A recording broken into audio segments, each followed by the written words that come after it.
I need to start with really important thank yous. And the perhaps most important is Jeff and Cynthia Higgins, who are the owners of Elaine's and created this amazing literary salon. I am just thrilled that they're here and actually so close to my house and the neighborhood.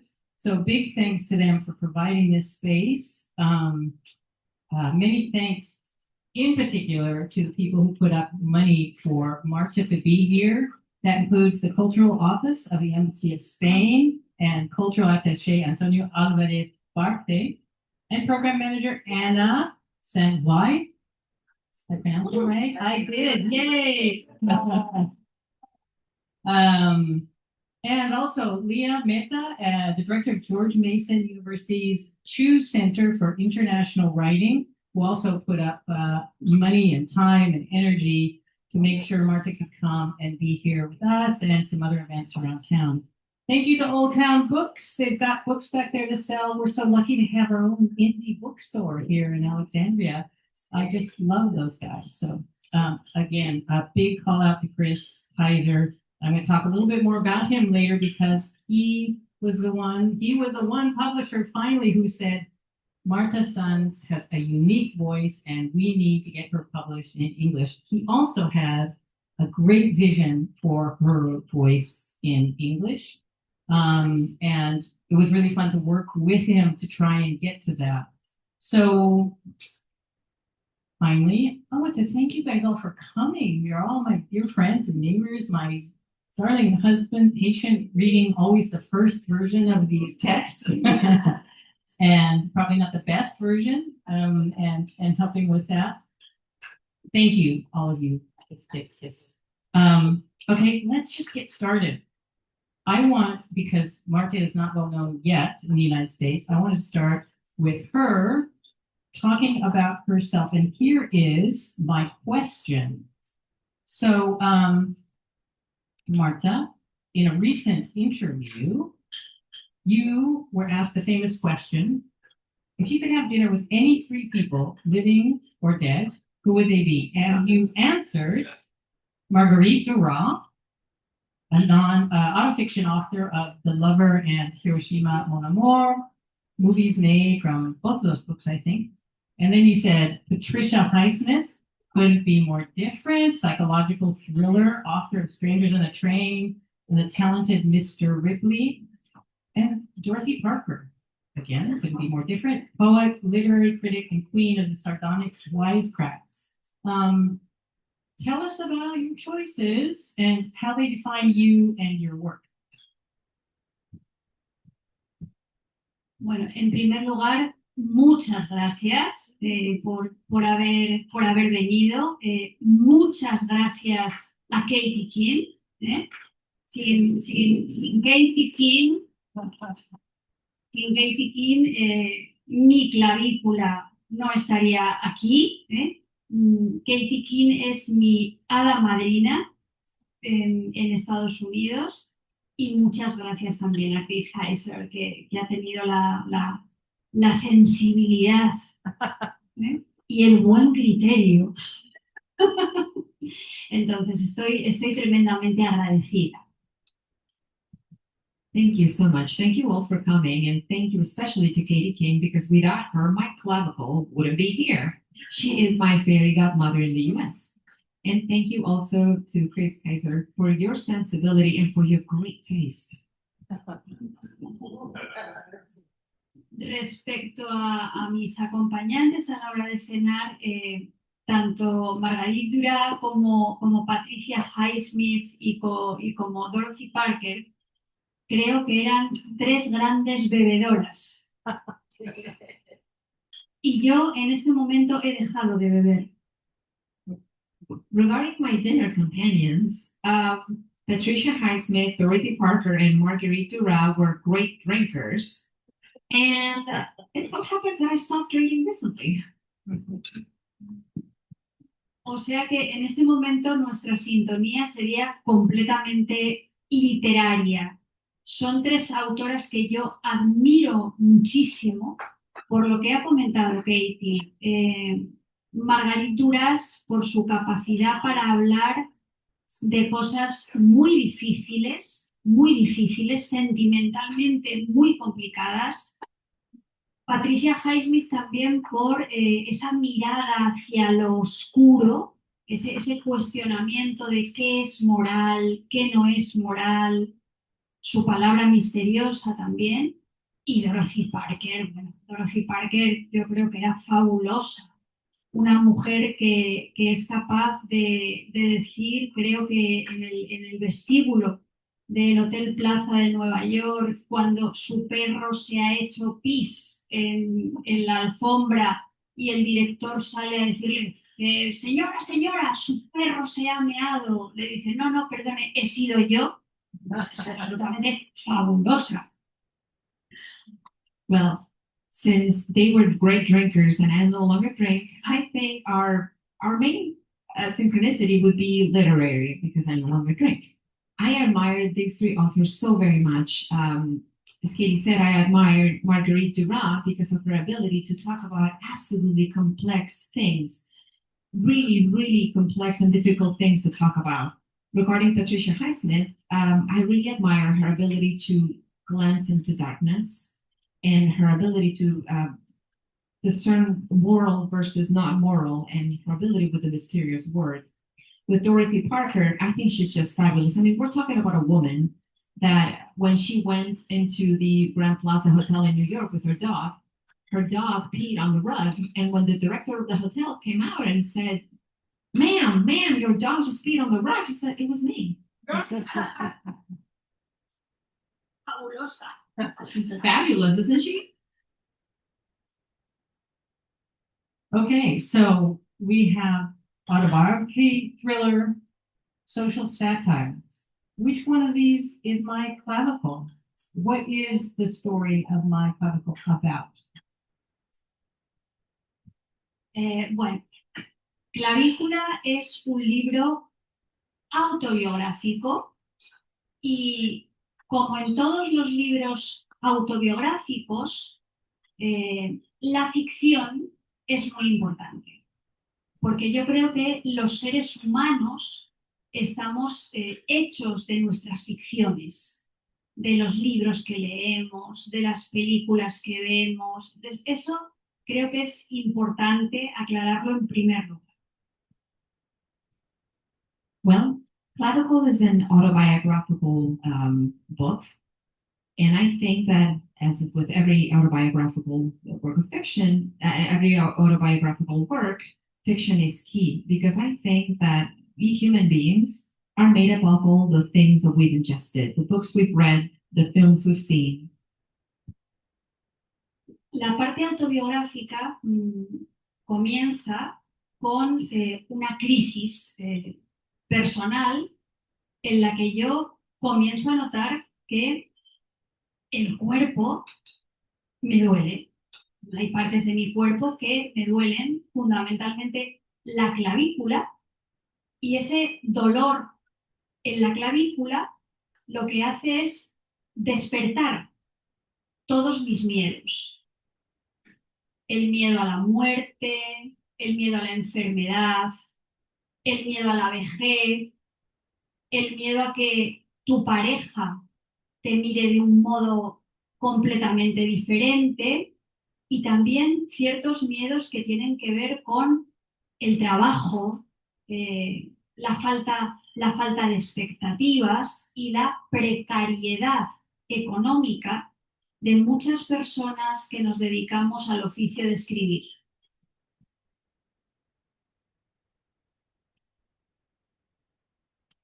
Well, this autobiographical book started with a personal crisis when I realized that my body hurt, that there were parts of my body that were hurting, and especially my clavicle. And that pain in specific awoke other kinds of fears: my fear of death, my fear of growing old, my fear of sickness, my fear of having my partner look at me differently. And it also awoke other kinds of fears. For example, my fear regarding my professional life, work, the lack of prospects, and also the precarious conditions in which many of us writers have to live. Entonces yo creo que en este libro es muy importante cómo nuestro cuerpo, nuestra salud, nuestra enfermedad, nuestros dolores se relacionan con nuestro género, nuestra clase, nuestras condiciones de vida, las cosas que nos suceden. Cómo en realidad muchas veces no podemos separar el dentro de nosotros de lo que pasa afuera. Cómo nos miran a las mujeres, cómo nos miran a ciertas personas frente a otras personas. So I think that in this book, it's mostly about how our body, our health, and our pain relates to issues like gender, class, and the way we live. How often it's very difficult to separate what's going on inside from what's going on outside and how you are perceived, how people look at you. I'm going to read a passage or two from the book, if that's okay. Read to you guys while you eat, which this passage addresses directly who Marta is as a writer, why she writes, and how that relates to this book. A journalist asks, "What inspires you to write?" Why do so many people ask me this? Because it's genuinely an interesting question, or because nobody has any imagination anymore when it comes to asking questions or answering them. Whenever anyone asks, my answer is always the same. I explain why I write and what I write about. I mechanically replay the answer that today resonates more strongly than ever. I write about what pains me. I repeat this in 5, 10, 200 interviews. I write about what pains me. Today, I clearly see that writing seeks to name and impose order on chaos, on the chaos of nature, the chaos of demented cells that resist death, the chaos that lurks inside the order of social structures. Writing scrapes away at entropy like a spoon scrapes away at the prison wall. It amputates gangrenous limbs. It identifies the evil of diseases so they can be healed. Writing makes everything just a little bit clearer by tightly tying the giant squid's swirling tentacles with a red velvet ribbon, collecting the black ink it expels into the depths of the abyss, and organizing it into letters of the alphabet. Over time, almost 4 months now, the diagnostic hypotheses produced by my visits to various doctors have shifted. Lung cancer, overexertion, anxiety, heart disease, mitral valve stenosis, esophageal diverticulum, toothache, fungus, nothing. The tests and their results come back slowly because it's not urgent. But I'm incapable of thinking of anything else. I search everywhere endlessly, trying to find the words to name things. No one mentions the word menopause. It's talisman, taboo. No one mentions the word menopause or bothers to explain exactly why, just before my body experiences its minuscule combustion, that hiss of a match as it catches fire, that surge in temperature, which in my case is far from a furnace, why in that instant, just before, do I feel something is about to go terribly wrong, that something bad is about to happen? I experience a nanosecond of profound cosmic discomfort, and much more tremendous and depressing than simply losing my ability to accurately distinguish between hot and cold. This tiny apocalypse of hormones also makes it difficult to sleep or have regular bowel movements, or which the homeopaths, naturopaths, and creative marketers take advantage of in turn. This cosmic sorrow heralds the vulgarity of a hot flash, a warning that puts me on guard like the aura that's reportedly experienced just before an epileptic seizure, or by a werewolf just noticing there's a full moon. It sounds good. Wow, it is good. It is good. Okay, well, this book has a lot of funny moments. despite a central theme of pain and vulnerability. So I'm going to ask you, Marco, what is your definition of humor? And what role does humor play in a story about a health crisis? Bueno, yo creo que el humor es la manera que tenemos de afrontar, tanto en la vida real como en los libros, las situaciones más dolorosas y más desagradables. El humor, el sentido del humor es lo que nos hace sin duda seguir adelante. Well, I think humor is how we face, both in real life and books, the most painful and the most unpleasant situations. I think humor is how we move forward. Hay un humorista estadounidense que seguro que todos ustedes conocerán mucho mejor que yo, que es Lenny Bruce, que para mí puede parecer raro, pero es un referente.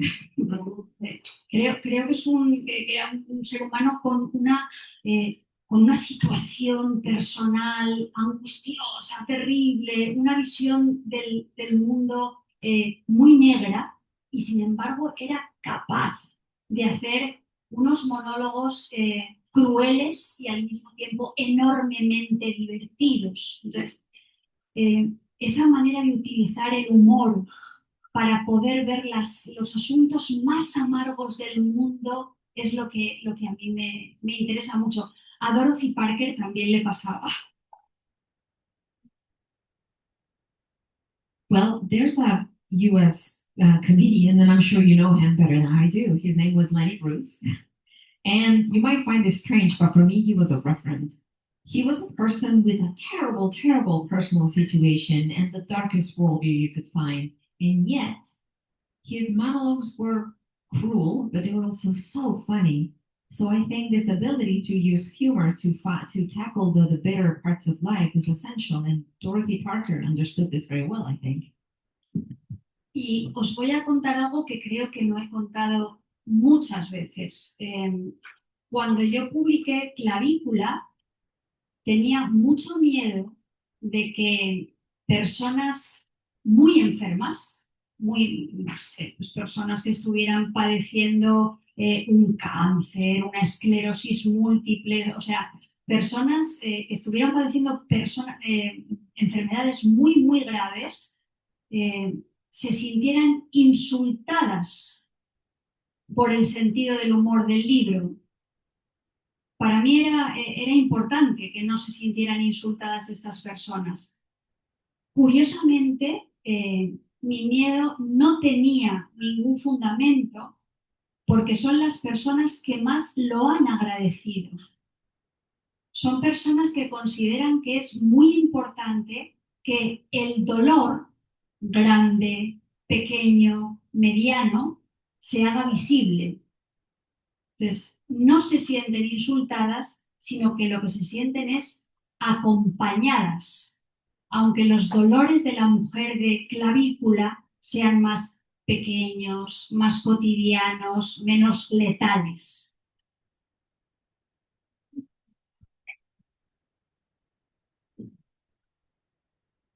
Gracias a Magdalena. Es fundamental. Let me tell you something that I don't think I've told a lot of people.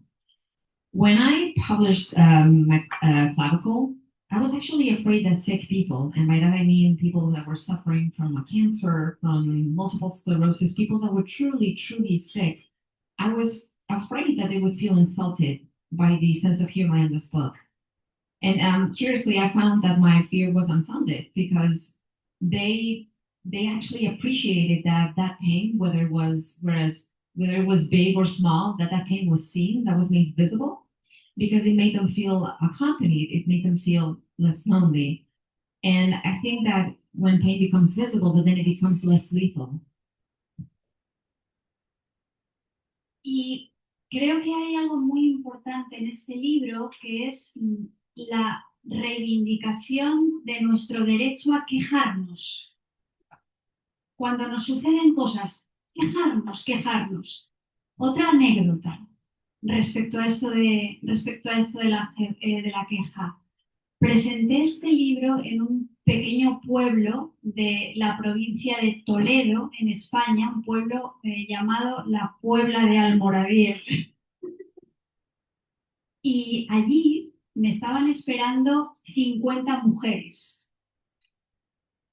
50 mujeres que habían leído el libro en un club de lectura. 50, 25 me odiaban. Estaban esperando furiosas completamente. 50, los otros 25, quiero decir, me amaban. Me amaban. Las 25 que me odiaban decían, ah, tú eres una privilegiada que te quejas por todo. Eres una pija, pero no sé si hay una traducción, pero una pija, va, cualquier cosa. Eres como la princesa guisante del cuento. Y las otras 25 decían, quéjate, por favor, quéjate. Yo no quiero que mis trabajos diarios, mi sufrimiento diario, mi encargarme de la casa, los hijos, el trabajo, el atravesar un momento malo de mi vida, pasen desapercibidos y sean normales. Quéjate, por favor, quéjate. Deberíamos quejarnos más, me decían las otras 25 mujeres. Entonces, eso creo que es importante. Well, there's something important in this book, which I think is claiming the right to complain. Let me tell you another story. When I presented this book in this very, very small town near Toledo, it's a very small town called La Puebla de Almoraviel, there were 50 women who had read the book and they were waiting for me. Out of those 50, 25 absolutely hated me and they were waiting for me, gnashing their teeth. And the other 25 loved me. The 25 that hated me would tell me, oh, you are coming from such a place of privilege. You know, you are so posh coming here to complain about everything. You're like the tale of that lady on top of the, 1,000 mattresses that complains about the one pea, like the princess and the pea. But the other 25, the ones who loved me, they would tell me, complain, please complain. I don't want my daily chores, my daily life, which is made up of taking care of the kids, taking care of the house, and doing all of this through pain. I don't want it to be normalized and invisibilized. We should complain more. Please keep complaining. Did you end up converting the ones that didn't love you into loving you?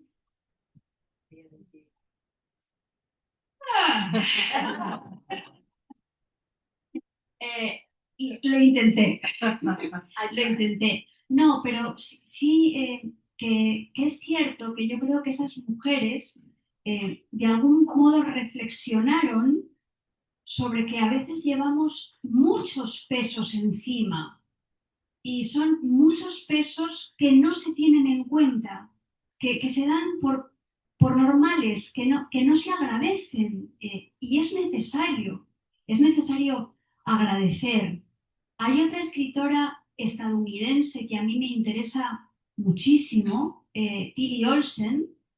Tillie Olsen habla mucho de la relación entre la experiencia creativa de las mujeres y los cuidados.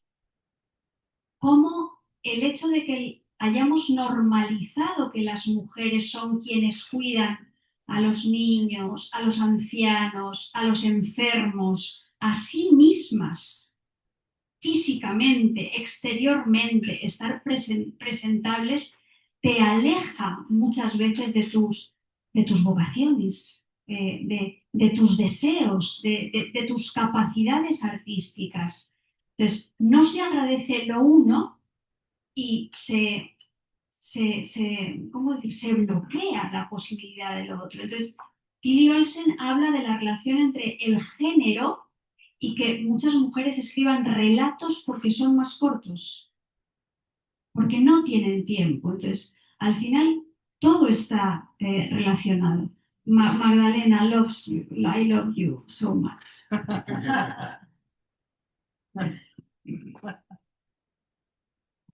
I think, and I think this is true, that many women reflected this conversation made them reflect on about the many burdens that we carry, all the things that we do, and that they're normalized, they're taken for granted, they're not seen, they don't evoke any kind of gratitude, and we should be able to be thanked for those.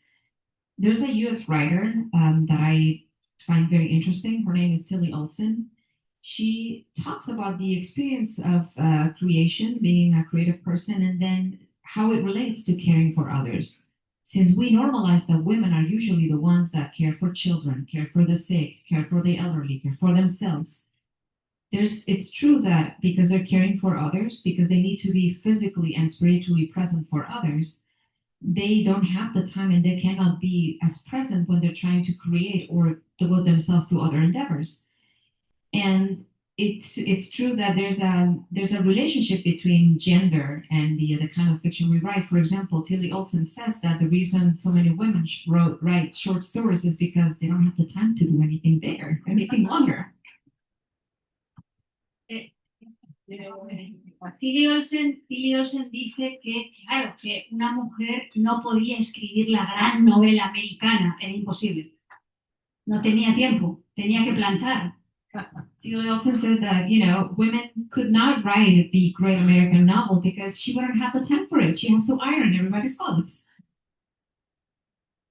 So what I'd like to do, because this book is full of great examples of complaining in a very humorous way, especially when interacting with the healthcare industry, is read you one wonderful example from Marta's writing.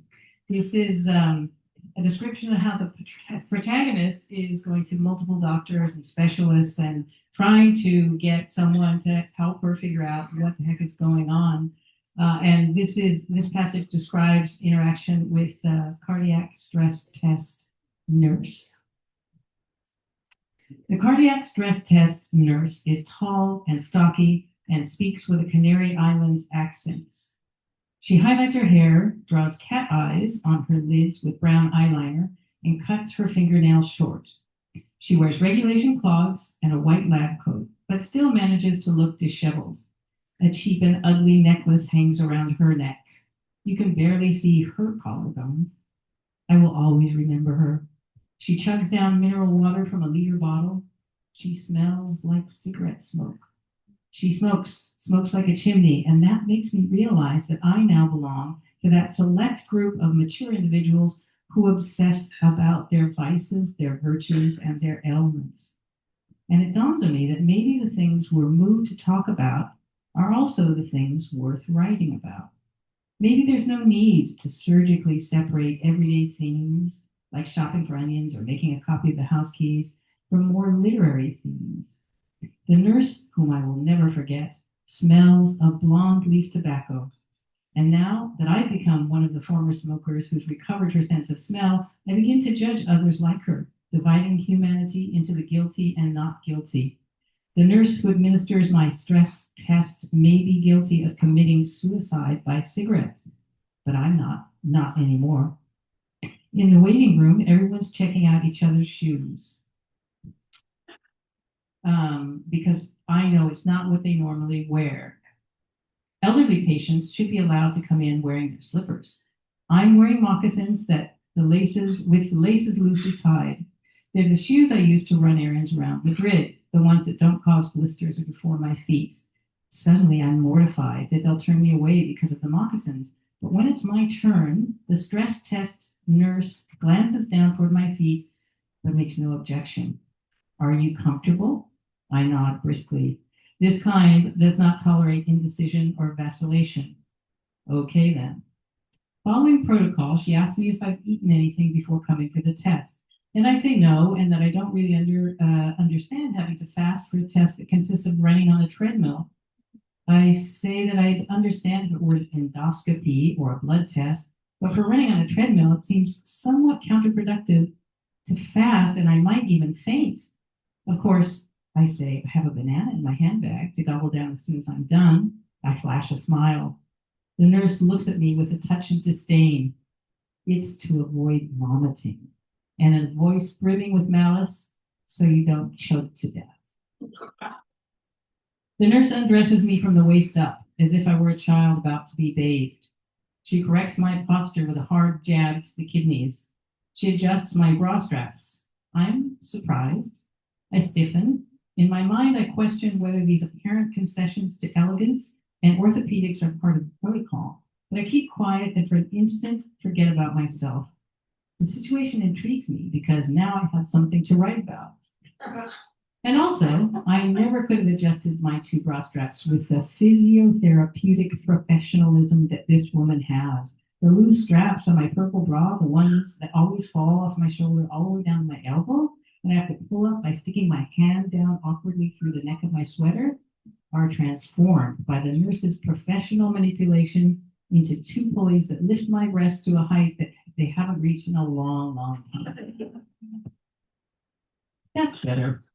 The nurse speaks with assurance, with satisfaction even. I take a breath, and the little wings of my scapulae unfold and tremble. I sit up straight. Then I'm no longer her mannequin as her focus turns to populating my chest, arms, temples, and wrists with stick-on electrodes attached to cables. I can't even tell you all the different parts of my body that get wired up. I can't tell if what I'm seeing is my body or a scene from a horror movie. Brava. Esto es un hecho real. Esto sucedió. Lo que ocurre que, claro, en la literatura es muy importante la subjetividad. Entonces, yo creo que la mirada cruel de quien está hablando en el texto responde al miedo. Yo estaba muerta de miedo. Entonces, todo lo que hacía aquella enfermera para mí era agresivo. Entonces, eso creo que es lo que transmite el texto. En la literatura no sabemos muy bien qué es la verdad. Quizá ella no fuera tan brusca. Lo que sí que es cierto es que me arregló el sujetador.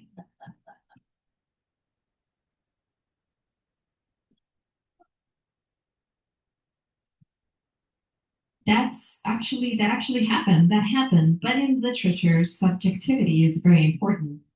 So the cruel point of view of the narrator in this book is that way because I was afraid. And so everything the nurse did to me seemed aggressive.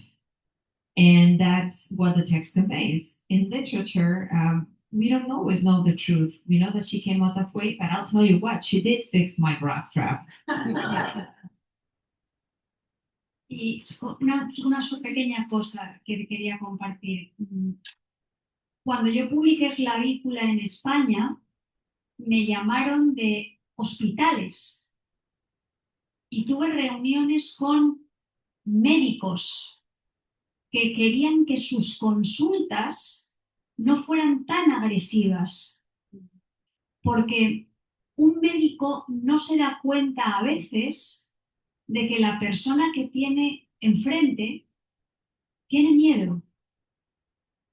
Porque para lo que un médico quizá es pequeño, porque lo ve todos los días, para la persona que tiene enfrente puede llegar a ser gigante. Gigante. Entonces, hay una relación de desigualdad en las consultas que resulta violenta. Y eso hizo que a mí me invitaran a hospitales españoles para hablar de este asunto. No solo con médicos de la cabeza, también con médicos del hígado y el riñón y la garganta.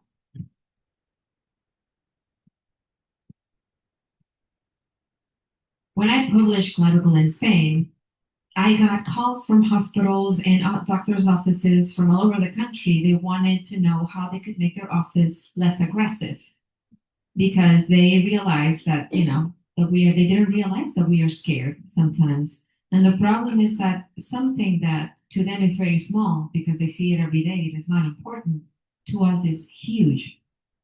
And so I think there's this inequality that takes place in doctors' offices that ends up being very violent. And that's why I was called from all these places in Spain, and not just from, mental health doctors, but also from doctors that treated kidneys, throats, etc. I knew time would go by really fast, and I promised I would keep our conversation to an hour. I have one more quick question, and then I know a lot of women in this room have read your book, and they have questions for you because they've been asking me, and now I just want them to ask you because they've been covering me. But one more quick question. One thing that struck me about feedback from women I know have read the book is that how intensely they respond to your descriptions of the often cavalier and sometimes dismissive attitudes in health care toward women, especially women's discomfort and pain and pathologies. You describe a Spanish experience, but it's resonating with readers here. So what accounts for this generalized societal dismissiveness of women's pain, and especially the discomfort of menopause, and why they're so quick to prescribe sedatives? And most importantly for this conversation, why does all of this make a good book? Bueno, un libro consigue ser un buen libro porque elige las imágenes, las situaciones y las palabras adecuadas para serlo. Eso es lo que hace de un libro un buen libro. Al final yo no importo. Al final lo que importa es cómo las palabras consiguen crear un efecto que llega a las lectoras, a los lectores. Eso es lo importante, eso es lo que hace un buen libro. Well, I think a book is good when it knows how to choose the right images, the right situations, and the right words. When it creates an effect that reaches everyone. I don't matter. I think what matters is that words reach you. La otra es una pregunta dificilísima. Dificilísima. Posiblemente todavía estamos viviendo con un modelo de cuerpo y un modelo de patologías y un modelo fisiológico basado en un cuerpo masculino. Y además de eso, estamos también en una sociedad donde, ¿cómo decir? Los problemas de las mujeres tienden a minimizarse, no tienen tanta importancia.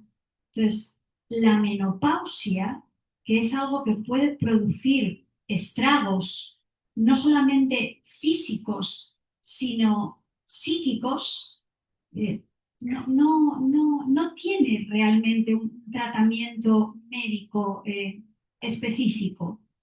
Creen que estás loca, que eres una exagerada, que esa profunda tristeza que se siente antes de un sofoco, de un pif, es una tontería. Y eso yo creo que también lo que nos muestra es que lo que se considera universal e importante es lo masculino, no lo femenino. Entonces, todo está un poco enlazado y no sé cómo resolverlo. Hablando. Well, your other question is so hard to answer. I think that we are still living with a model of, with a physical, pathological, and physiological model that is essentially male-centric. And thus, society minimizes anything that affects women. Menopause, which can ravage you physically and mentally, is not medically treated specifically. They think you're crazy. They say that you're exaggerating, that the intense sadness that you feel before a hot flash is just silly. And so we are taught that anything universal and important is male, and that whatever is female, it doesn't really matter. And I think this is so, it's linked with this problem, and I don't know how to solve it. Talking about it, maybe. Thank you, Marta. I want to open things up to questions because I know there are some questions out there because I've been harassing you. We are recording, so I'm going to bring a microphone around for you to ask your question. Thank you for being an international humorist and recognizing American humor, appreciating it. And thank you for writing about women. Because women are under siege, so to speak, these days in this country, as well as remain so internationally, if you were writing the book today, how different might it be, if at all? No sería diferente. Sería el mismo libro, exactamente. De hecho, yo sigo escribiendo libros desde la conciencia de la desventaja. El último libro que yo he publicado en España, que se llama Los íntimos, The Intimates, supongo, algo así, habla de las desventajas que sufrimos las mujeres en el mundo de la cultura en el mundo editorial, en el mundo de las artes, porque las mujeres estamos sometidas, por una parte, tienes que hacer más para llegar a lo mismo, y estamos sometidas siempre a la sospecha de que cuando conseguimos alguna cosa, la hemos conseguido porque hemos rentabilizado nuestro capital erótico. Si yo gano un premio, ¿qué habré hecho? Si yo tengo una buena crítica y al mismo tiempo mi aspecto físico a veces se utiliza para valorar lo literario. Cuando yo quedé finalista del premio Nadal en España, que es un premio importante, lo primero que me dijeron, mira, esa es la fea que ha ganado el Nadal. Entonces, el cuerpo, desde la doble perspectiva de la apariencia física y de la sexualización que tú puedes aprovechar, funciona todo el rato. Y eso te coloca en una situación de desventaja. Entonces, yo sigo escribiendo desde esa conciencia de la situación de desventaja para que no se haga invisible. Wow, qué rollo. I think it would be the same book. I still write, and I write about the disadvantage at which many women in the world of culture and arts find themselves. My last book, which is called Los Íntimos, I don't know if in English it would be translated at The Intimates, that's in Katie's hands, talks exactly about the disadvantage that women in culture and the arts and in the publishing world find themselves. Because women are expected to do more in order to get to the same place.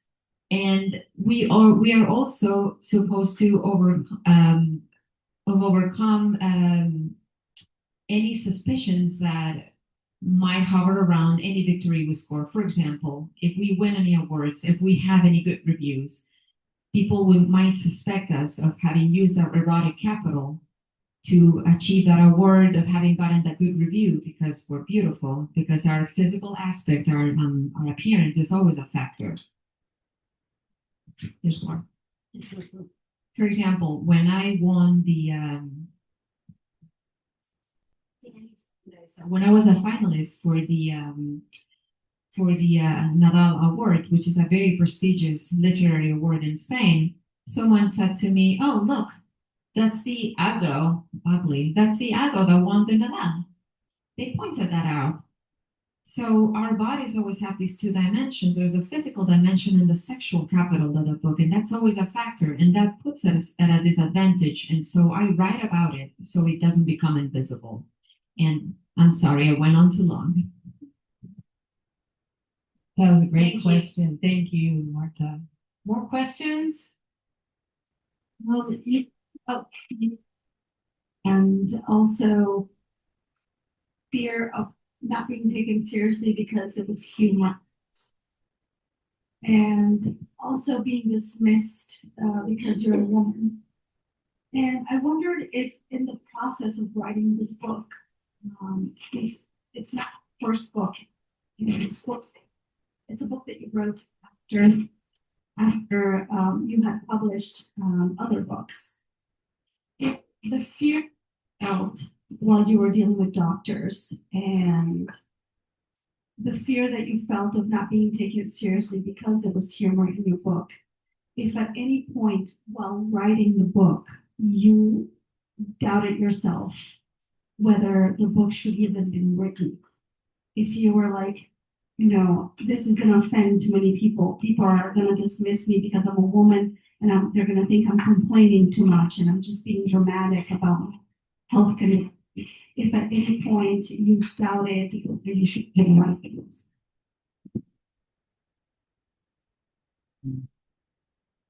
Muchas gracias. Yo siempre que escribo, que estoy escribiendo un libro, me siento insegura. Siempre. Y creo que es un buen lugar desde el que escribir. Sentirse inseguro, hacerse preguntas, sentirse en el límite. Si estás completamente segura de algo, ¿para qué escribes un libro? No sé, los libros son también herramientas de conocimiento personal y conocimiento de tu cultura, de tu comunidad. Entonces, yo escribo desde el lugar siempre de no saber, de preguntarme, ¿no? Entonces, creo que ese es el lugar importante desde el que se debe escribir. De ahí, así comencé a escribir y así sigo escribiendo. Thank you so much for your question. Every time I write a book, I feel insecure, always. And I think that's a very good place to write from. You have to ask yourself questions. You have to feel on edge in a way, because if you're sure about something, why write? Writing books is like a tool of self-knowledge to know your culture and your community. So I always write when I don't know something. And that's how I started writing, and that's how I still write. Mi marido, que es protagonista de Clavícula, también sufre terriblemente cuando yo publico un libro y me dice, Marta, ¿por qué has puesto esto? No lo pongas, luego vas a llorar, te van a hacer daño. Entonces, me da más inseguridad todavía. Pero yo creo que también con la escritura, de alguna manera, me empodero. Siento alegría.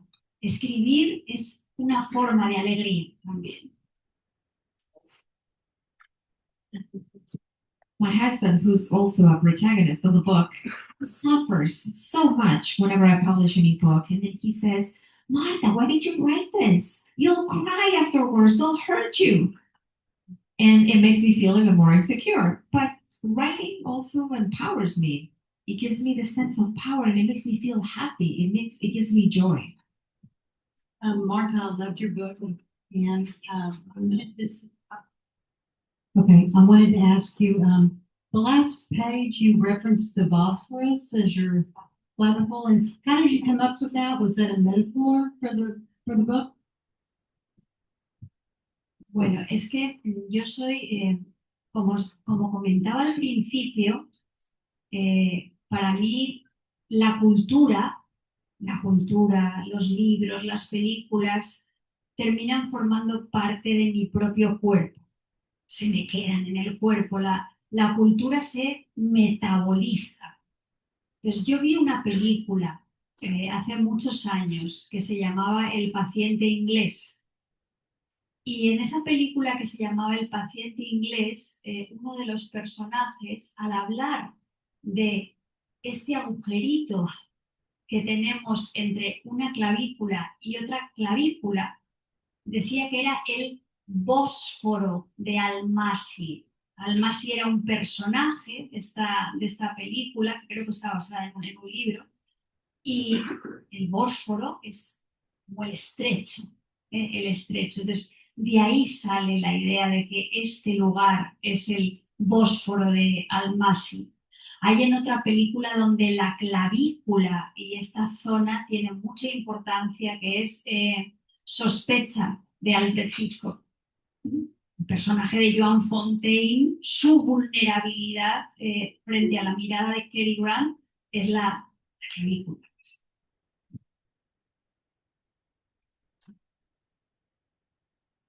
Well, as I said in the beginning, culture, books, and films, these are things that become part of my body. In a way, culture is metabolized. I watched this movie many years ago called English Patient, and one of the characters, when addressing this little hollow that we have between the two clavicles, they call it the Bosphorus of Almasi. Almasi is one of the characters in the movie. And so the Bosphorus is just a way of calling it a little strait between these two bodies, right?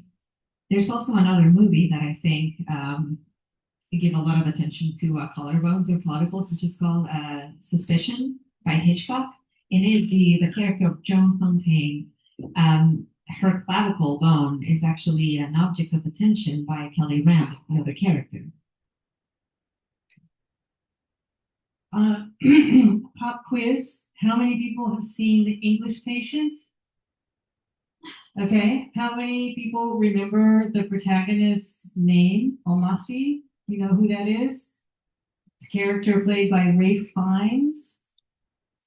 And how many people remember the scene where he and Kristen Scott Thomas have become lovers and they're in the bed and he's tracing his finger across her clavicle? Does anyone remember that? Excellent. If you haven't, Google it, find the video, watch it, and then read My Clavicle. More questions? All the way. A man asking a question. This is so important. I've witnessed the superiority with which a female doctor has treated female patients. So is this more an issue of gender or professional arrogance?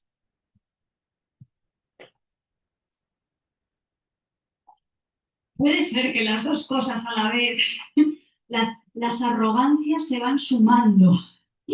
Sí, pueden ser las dos cosas a la vez. Yo creo que sí que hay un problema de género básico que se percibe prácticamente en todas las esferas de la vida pública, pero es probable que dentro del mundo de la medicina haya una superioridad por parte de profesionales poseedores de un conocimiento imprescindible que a veces olvidan la faceta humana, afectiva, la proximidad.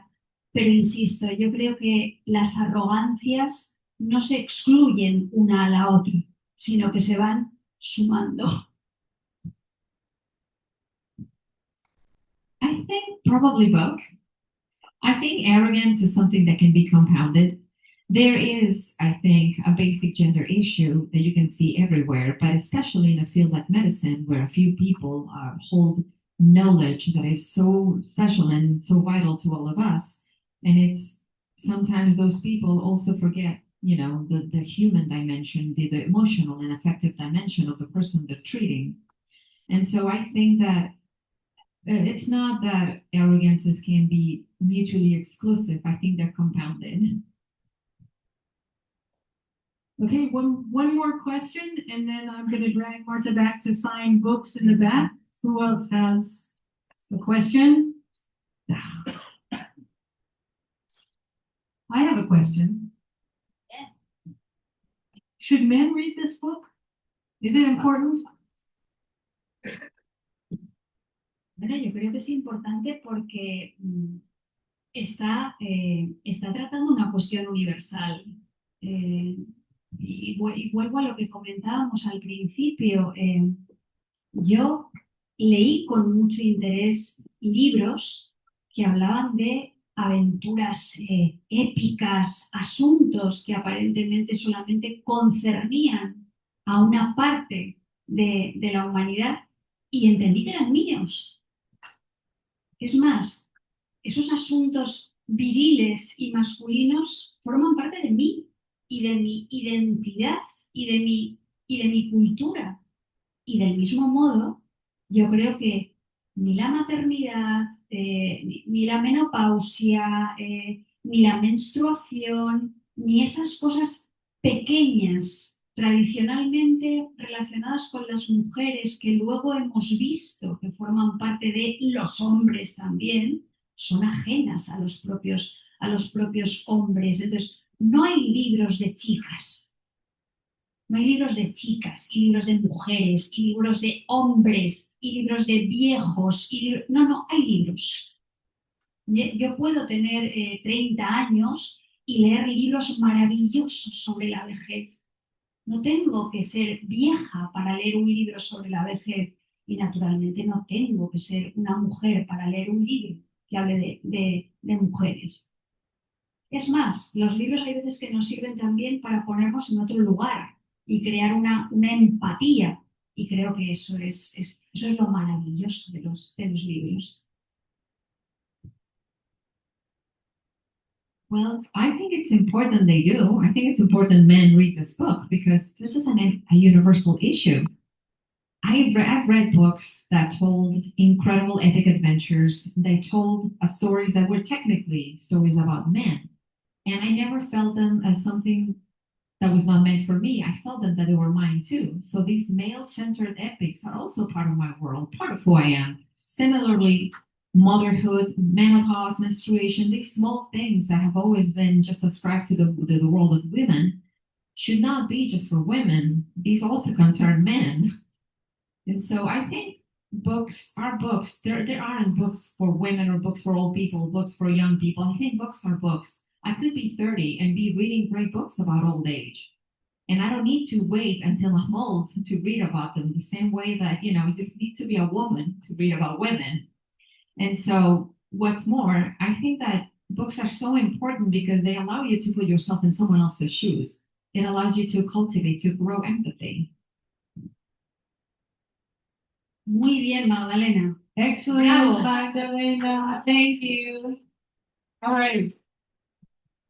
Another round of thanks. First of all, to all of you, I can't thank you so much for coming here. It's really been great. Thank you for your questions. Thank you to Magdalena, but mostly thank you, Marta Sands. You're brilliant. It's so good. Thank you so much. Thank you very much.